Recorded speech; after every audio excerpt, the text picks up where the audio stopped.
Ordre électroniquement sa voix, cacher son visage. Mais je vous donne ma parole que ce qu'il dit est vrai. Et si je dois choisir, moi, un des vieux de la vieille de l'ufologie, qui a l'habitude des traquenards et des campagnes de contre-vérité, c'est sa parole que je vais croire. Il y aurait des souterrains à l'OHP. Il est exact qu'au moins 3 tunnels sont disposés sur le site. L'un fait une centaine de mètres devant les bâtiments qui abritent les services techniques et des laboratoires. Dans ce grand tunnel, il y a plusieurs armoires de métal. L'une de ces armoires contient d'innombrables photos de soucoupes volantes. Les unes envoyées par des témoins, les autres prises par des astronomes au télescope. On appelle cette armoire spéciale l'armoire secrète. Ces clichés n'ont jamais été réexpédiés à ceux qui les ont envoyés. Il y a aussi des pièces secrètes.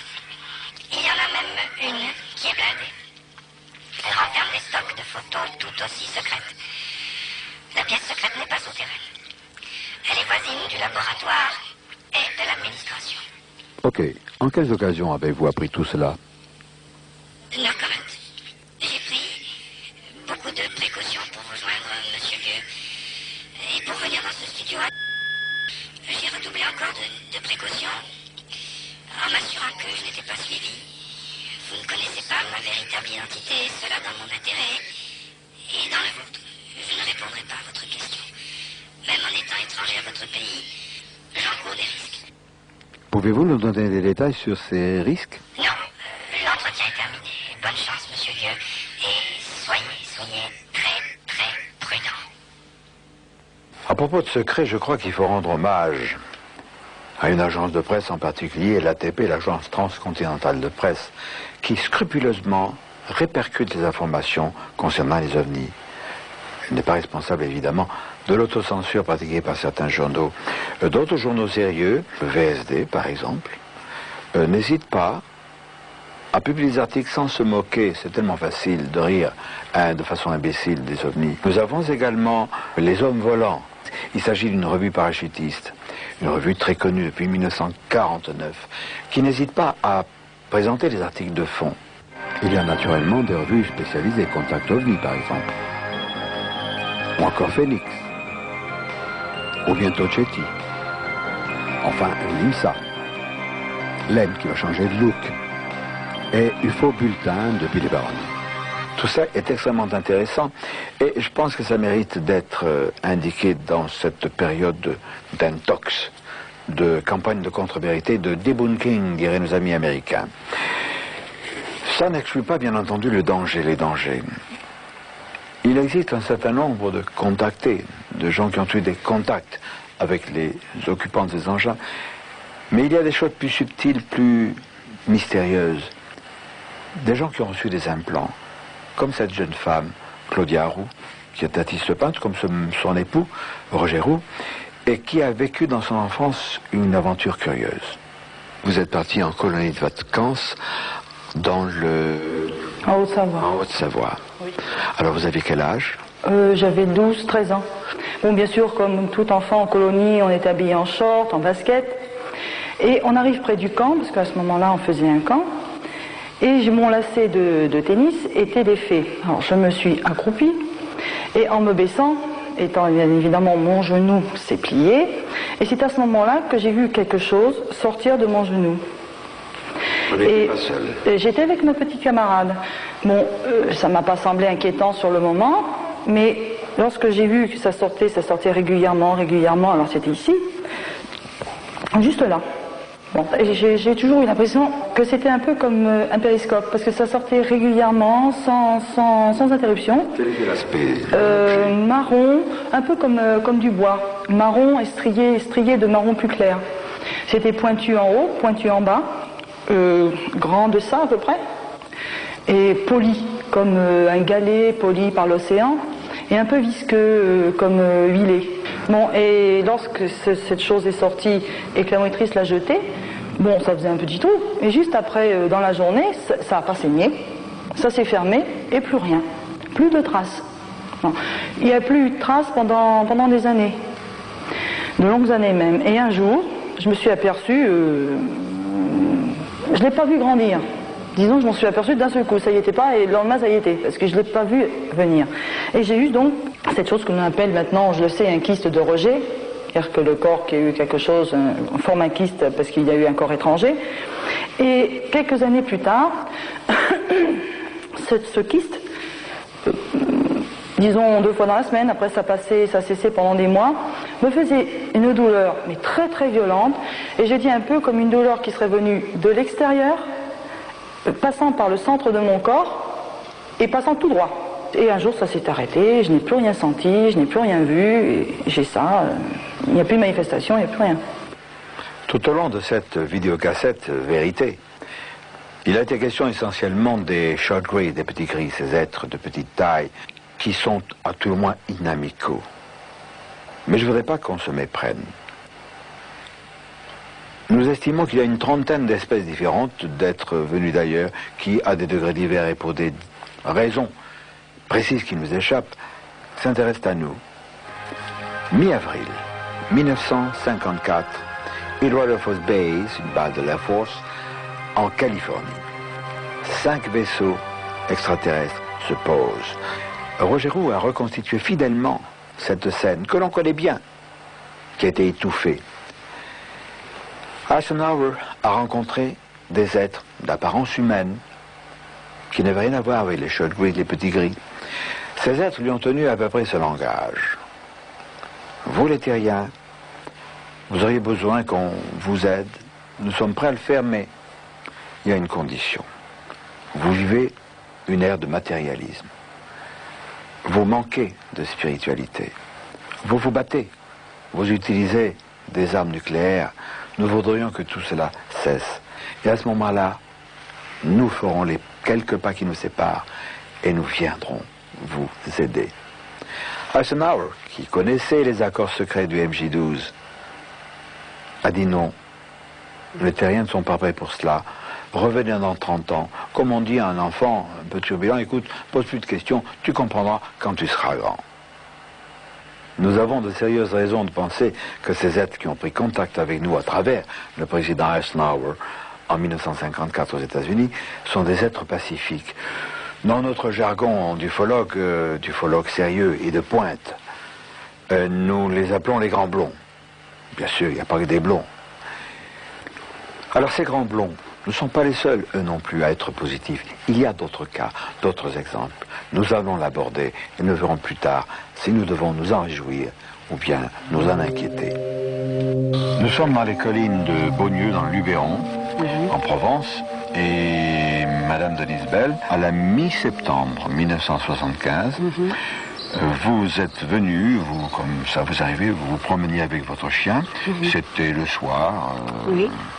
Le soir, la nuit était tombée, c'était le 15 septembre, la nuit était tombée, voilà. Il y avait des étoiles. Mais vous étiez préoccupée ce soir-là? Oui, j'étais préoccupée parce que j'étais atteinte d'un cancer à la thyroïde, du côté gauche, et un mois avant, le service du professeur, son assistant m'avait dit qu'un autre nodule m'était venu sur la droite et que je devais envisager l'opération, c'était impératif. J'étais un peu tourmentée et puis j'avais mon chien et mon chien il file comme ça dans le buisson. Et moi à partir de cet endroit, j'ai été prise de malaise, de colique. Je me suis éloignée là dans le virage là-bas. Et j'ai dû m'accroupir et j'ai dû vider mon ventre. Et sur cet arbre-là, il s'est développé une lumière, que l'arbre il est tout petit à côté, voyez-vous. La lumière est restée absolument à sa place, elle tremblait toujours. Et là, il est apparu un rectangle orangé, voyez-vous. Mais dans le corps de la lumière ou ailleurs? À la base de la lumière. Sur le sol ou vertical? Non, vertical. Ah, vertical, c'est très important. Oui, ça faisait partie de ce bloc de lumière, j'en suis sûre. Bien.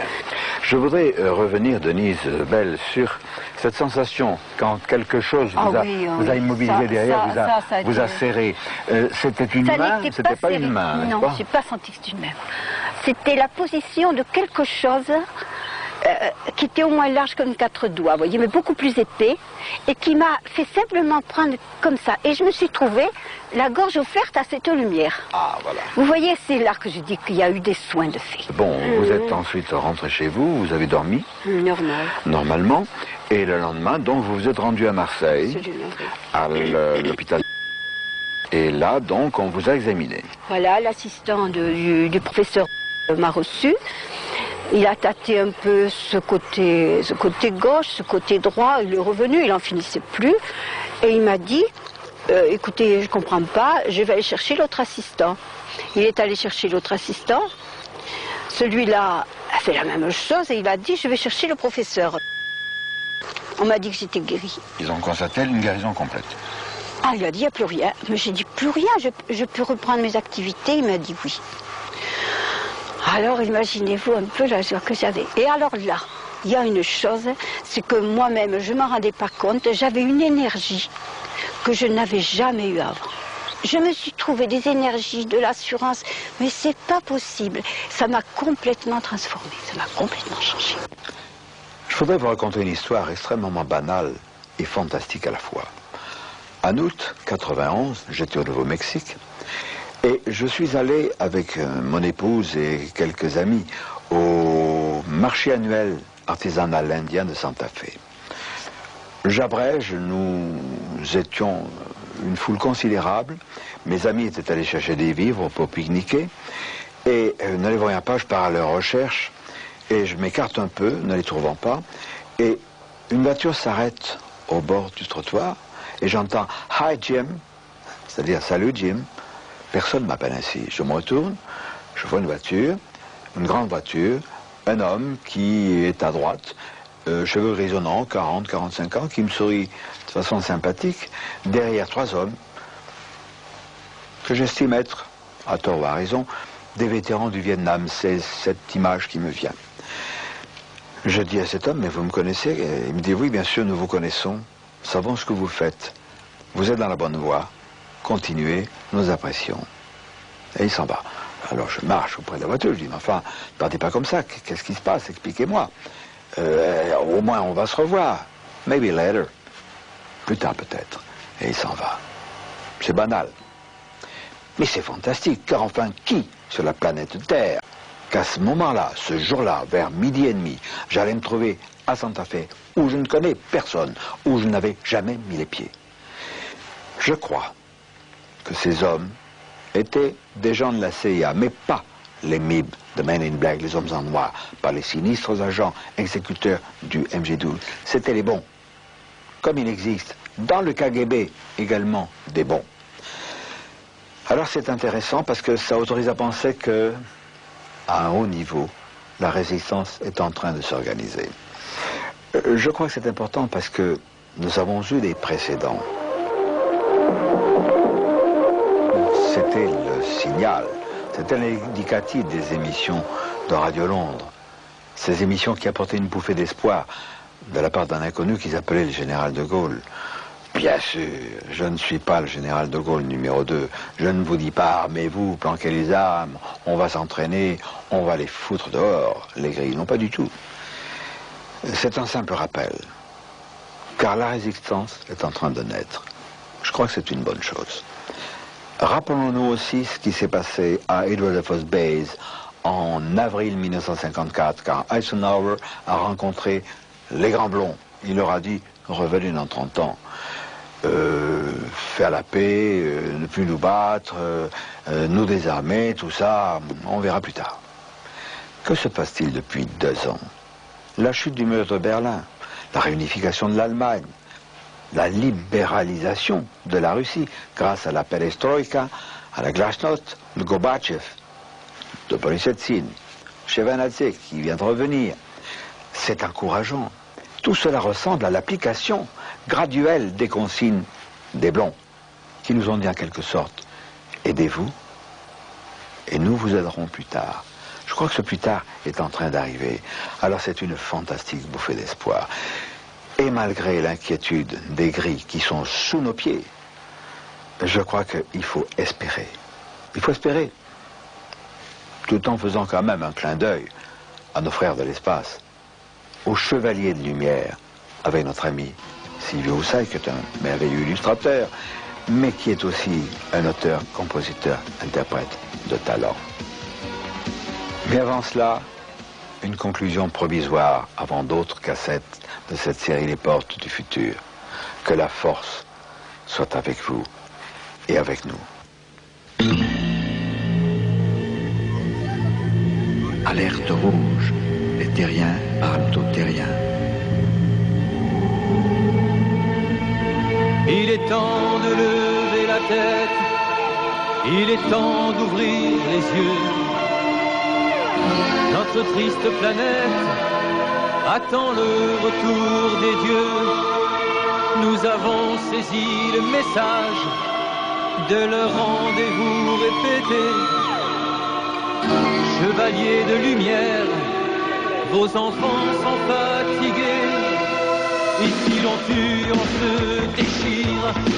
La terre est un étrange navire. On nous ment, on nous plonge dans des abîmes de mensonges. Guerre méga crache ton ombre pour mieux nous aveugler. Crache, crache, tu devras un jour cracher la vérité. Il y a ceux que l'on soupçonne, il y a ceux que l'on bâillonne. Ils racontent des histoires d'ovnis, Titi et Henri. Connaissez-vous la dernière en entendant ça?